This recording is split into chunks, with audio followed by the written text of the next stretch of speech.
Relier l'aéroport aux arènes en 18 minutes, tel est le but de la nouvelle ligne de tramway prévue pour début 2014. La future ligne en vol prendra donc naissance entre les stations Ancely et Serventy de l'actuelle ligne T1 pour rejoindre l'aéroport, mais pas seulement. Sur la zone traversée par ce tracé, il y a 14 000 emplois qui sont concernés.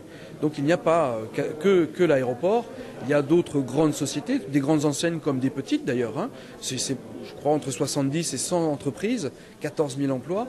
Donc c'est vraiment une ligne économique dans tous les sens du terme, rapportée au coût d'investissement, desservir à un aéroport, donc à la fois du tourisme mais aussi pour les passagers, les usagers de l'aéroport et aussi les salariés. Donc vous voyez, on fait d'une pierre deux coups, j'ai envie de dire. Donc ce n'est pas qu'une desserte aéroport, on dessert vraiment une zone d'emploi. Avec un trafic estimé à 9 500 voyageurs par jour pour un investissement de 48 millions d'euros, la ligne en vol participe au désenclavement de Blagnac mais oublie quelques quartiers.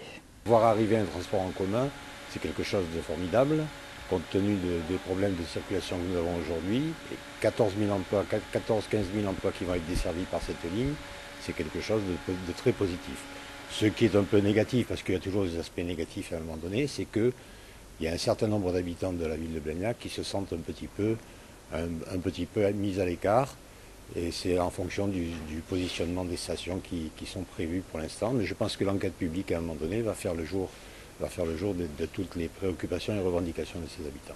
Ces habitants des quartiers Concorde et Lérac réclament une station supplémentaire pour bénéficier au mieux de cette nouvelle ligne.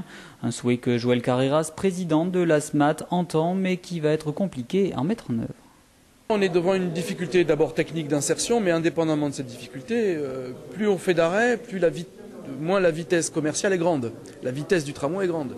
Et donc quand on a un équipement d'agglomération, je dirais même un équipement régional, comme l'aéroport, la qualité de sa desserte est importante. Et l'attractivité du tramway, pour les passagers, il faut qu'ils aient envie de le prendre. Et pour ça, il faut qu'il aille vite. Donc rajouter des stations risque de ralentir, de dégrader sa qualité de connexion à l'aéroport. Donc c'est pourquoi, à ce stade-là, il n'est pas prévu, il n'est pas envisagé de faire une station supplémentaire. Après, c'est au réseau Tisséo de subvenir à des besoins qu'on peut identifier ici ou là.